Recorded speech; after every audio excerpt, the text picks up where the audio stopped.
Hey everybody, it's Shaman Sister Sin, and you're listening to the Meditations and More podcast brought to you by littleshaman.org. That's me, the Little Shaman. Today I wanted to talk to you about something that is often discussed but never really quantified. From the spiritual to the creative to the clinical, narcissists have been called many things. Today we are going to attempt to answer in practical terms the question, what are narcissists really?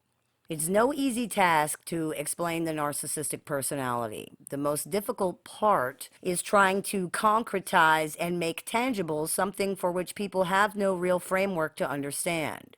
What is the mind of a fish to a bird? How do you explain the behavior of a spider to a goat?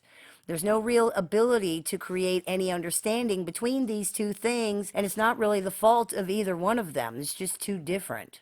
The best we can try to do is use the framework most people understand to explain something that, while similar, really doesn't fit into that framework at all, in the hopes that this can create at least some kind of familiarity that could foster understanding.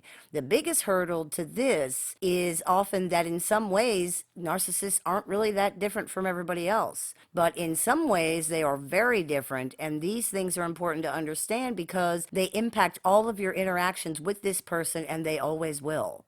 Some of it is also the limitations of the language that we use and how this translates to other people. For example, some words and phrases have specific connotations due to their most common usage that are not necessarily implied by their actual definition, or that can change depending on the context in which they're being used. Antisocial, for example, is one of these words. In its most common usage, an antisocial person is someone not interested in being around other people all the time or in having lots of friends, like a loner or someone who maybe prefers their own company more than the company of other people. In clinical usage, an antisocial person is someone who does not have morals or empathy or a conscience, which creates a tendency to be exploitative of and often dangerous to other people. As you can see, the same word can mean very different things depending on how it's being used. In a similar way, the way that we have to say things to convey information can be limiting. For example, when we say someone doesn't care about something or someone, this often implies to many people that there's been an evaluation of the thing or the situation, and the person has decided that they don't care about it. When we're talking about narcissists and we're saying that they don't care, for someone to interpret that this way is mistaken. On this show, we have attempted to convey that by stating that it's beyond not caring, that there isn't even a recognition of the other person. But this is fraught with its own linguistic pitfalls as well, because many people interpret this to be an implication that if the narcissist could recognize the other person on some level, then they could care, which they feel dilutes the malignancy of the indifference and the recklessness that we see in narcissistic personalities.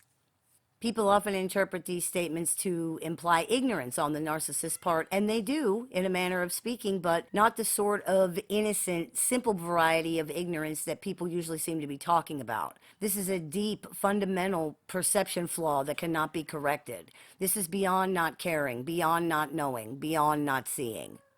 And even with saying that, there still often isn't a true understanding of how this personality really operates. And this is probably because in this area, it is so different from how other people function that people just can't really understand. Intellectually, maybe, but not when seeing it in action. It's just too different.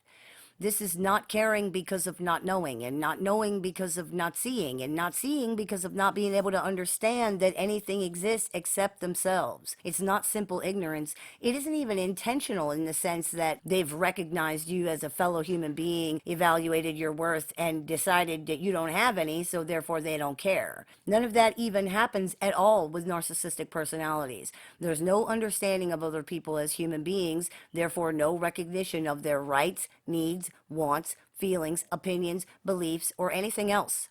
Other people don't exist in the narcissist world the way that people exist for you, for example. They can see people, of course, they have eyes, they know what a person is, but all of the information that physically seeing and interacting with another human being conveys to you is not conveyed to them. When you see another human being, you see a person with thoughts and opinions and beliefs and needs and feelings and much, much more. This is all automatic. It happens without you thinking about it or trying to do it. That's what empathy does. That's how empathy works. That's how the Eliza effect works, too, for example, which is the phenomenon in which people ascribe empathy, compassion, and other human attributes to artificial intelligence applications such as chatbots that they can interact with, even when they know that they're dealing with a machine.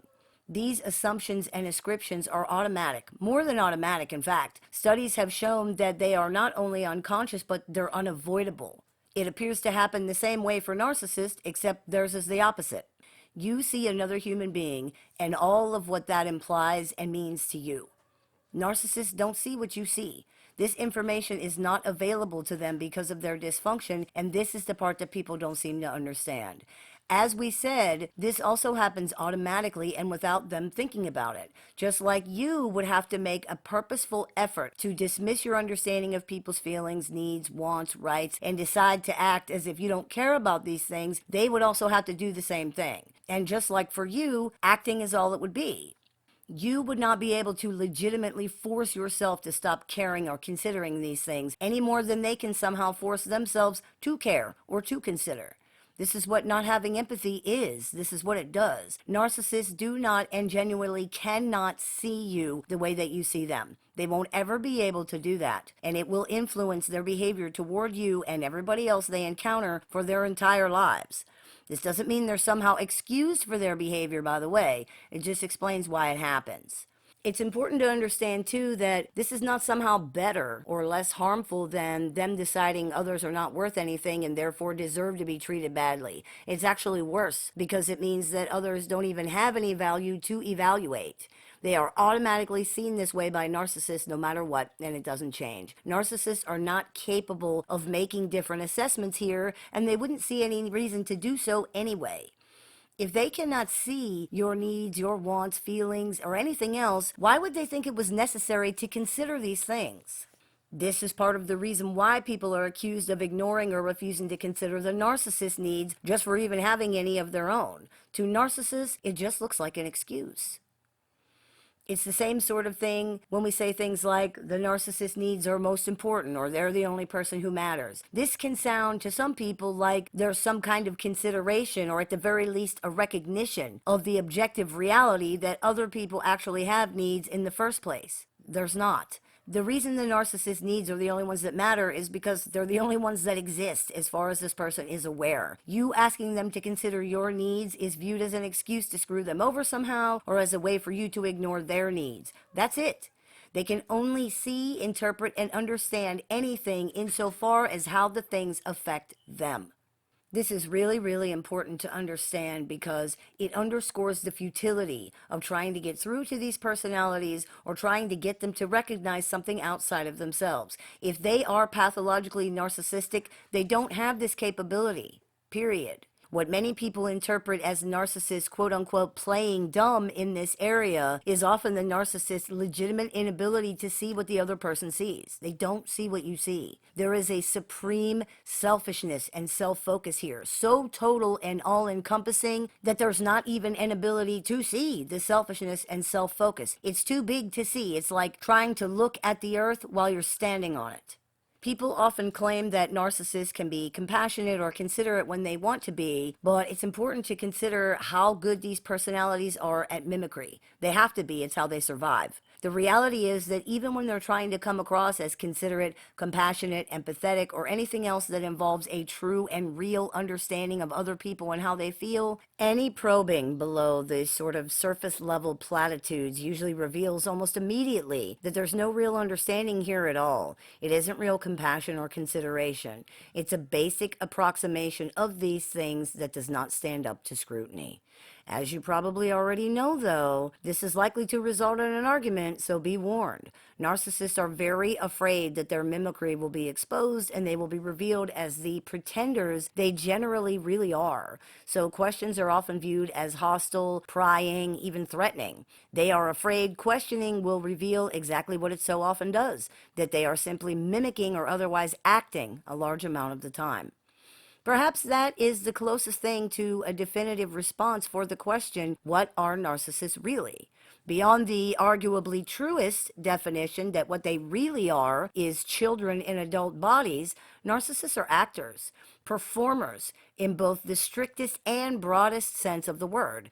They are performing every second of every day for the harshest, most cynical, most critical audience of all, themselves. And like many performers, they're blinded by the spotlight that illuminates only them. They can see nothing else but the blinding light of their own self-focus and their own projections. If we are going to survive and heal from dealing with narcissists, we must understand narcissists. And to understand narcissists, we must accept what they really are. We must stop trying to view them through the lens that we view most others with, and we must stop insisting that they should or even can view us through this same lens. These people are doing a lifetime performance of one, for one, by one. They are not the brightest star in the sky. They are the only star in the sky. They do not see others in any real way, and they don't seem to see themselves in any real way either. Many of them seem to be very much like children in that they're just walking around sort of like eyes looking out of a face, acting, feeling, and reacting to things without necessarily examining or even understanding why or caring. And why would they?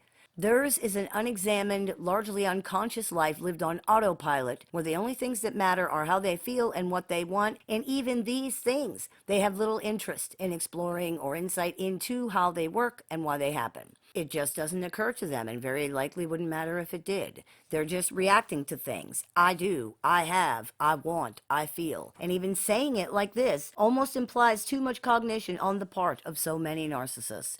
They react to emotions without knowing they are feeling them or even what they're reacting to in so many situations. This is why when you ask them how they feel or why they are so obviously angry or upset, they can't answer you.